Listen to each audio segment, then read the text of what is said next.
Hello, good morning! Ito na naman tayo sa ating panibagong araw. Ito na naman ang inyong momshi na OFW dito sa Qatar. Ngayon nga ay Friday, walang pasok yung mga bata. So expected busy po ang ating araw. Dahil nga nung gumising ako, gising na rin ang aking alaga. Kaya nag-half bath na lang ako. Hindi na muna ako naligo. Cancel muna. Syempre pagkatapos ng ating kaitsiburihan sa mukha, huwag natin kalimutan maglagay ng sunscreen.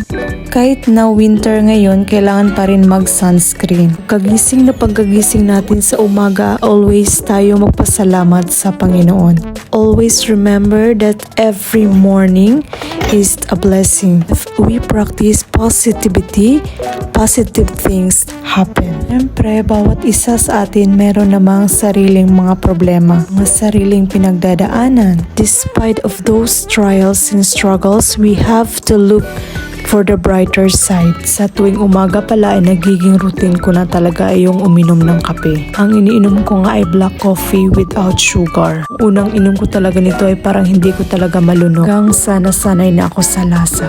Fast forward nga, bandang 12:30 ng tanghali ay bumiyahe nga kami papunta sa Gewan Island. Dito nga sila mag-breakfast ng aking mga amo. Para makalabas na rin yung mga bata ay dinala na rin nila.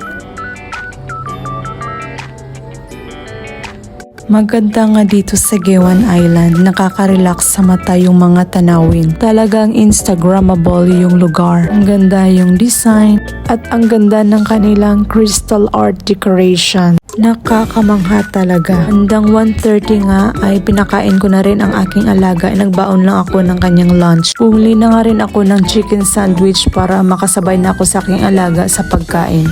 Napakaraming tao nga sa bawat restaurant kaya mahirap talaga yung mag-order. Tapos nga na may mag-lunch ay pinalaro ko saglit yung aking alaga dito sa kanilang palaruan. Dito yan sa kanilang playground entertainment. Kaya po mag-picture at mag-video, ingat nga lang kasi masyado silang mahigpit sa kanilang privacy.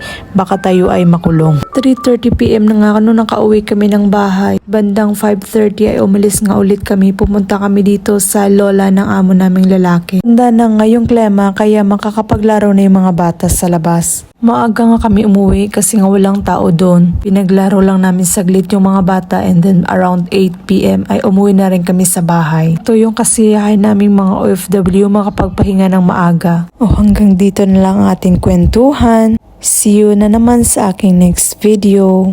Bye bye!